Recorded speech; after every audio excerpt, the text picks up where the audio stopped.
My dad collects stamps. Other people collect hockey cards. I collect stories. And John was one of those guys you could go to for stories again and again. It's like, John, what was Abe Zavonkin like?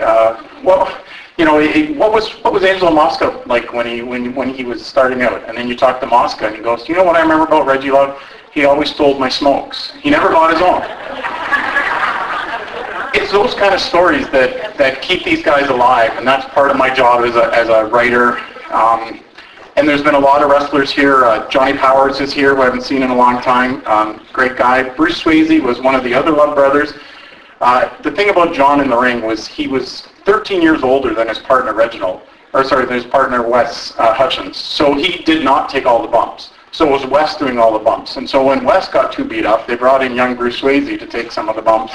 Because John couldn't do it and Wes couldn't do it. And Wes broke his back, or wrecked his back, and he's still in rough shape. He's out in Newfoundland, and I'd like to say hello from him. He wishes he could be here for sure. He's got family around here, but he just had too many doctor's appointments. Ron Donor was here. We've got Big Mac, Bernie Livingston, Alex Gerard, Silent Brian McNee, Harry Dees, the referee. Mark Robertson's the son of the missing link. Dewey Robertson, he wrestled as well. Roger Francoeur is here. Ernie Moore, I think, has already left. Wrestling brings together a fraternity. They have a brotherhood. And since I've transitioned a lot into hockey, I see it the same way. They get together at luncheons maybe once a month, and John would often be there at the Mandarin telling stories. You said it perfectly. He loved to be the center of attention. He loved to talk and tell stories. And I'm pretty lucky to have gotten so many of those stories. Some of them are even true.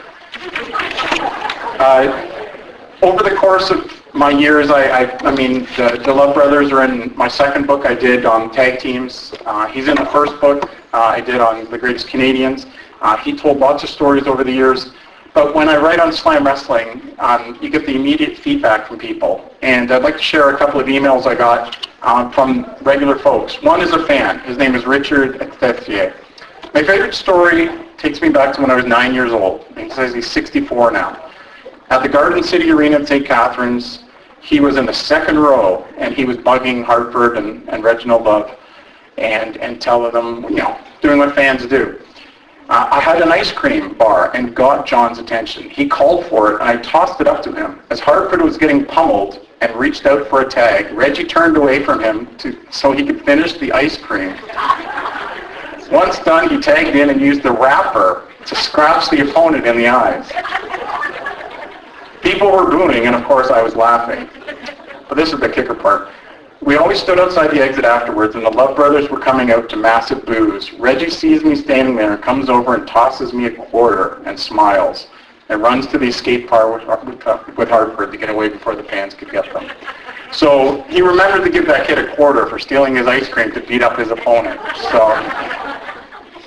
And like I said, I collect these stories and I love them. Marshall Kaplan went on to be a teacher, and we've run 6 Titans in Toronto dinners now where we have these old wrestlers come in and reunite. And Marshall sent a picture that he got done with Reggie back in 2014 when we ran a dinner. And so he sent this nice little note.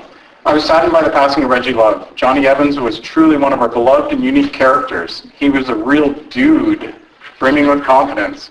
As a young wrestler, I loved to watch him work the crowd and control the matches. His persona in the dressing room kept us all in stitches.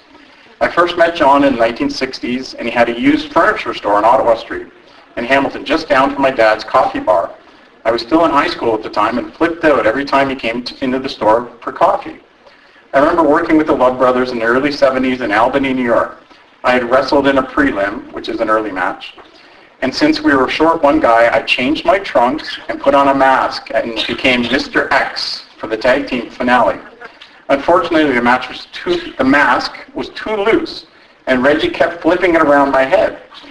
I had no idea what the hell was going on for the whole match.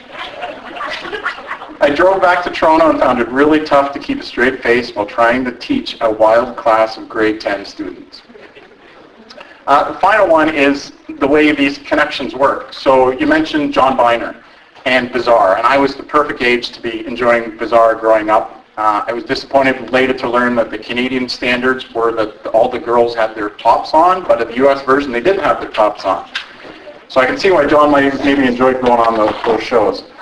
But through John, when I was doing a story about his movie career, and you can Google it, just Google Johnny, Rotten Reggie and his movies, and you should get my story. But I got a chance to actually interview John Biner, and this was a big thrill for me.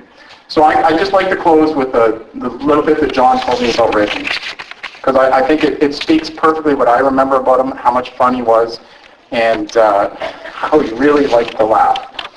Okay, this is from John Biner. He was like my biggest fan. I'd show up on the set, and we'd be told what the deal was, and what wall he was going to throw me through. We'd get all set to do it. He was very kind and very patient in telling me how to fall, and we'd get into it.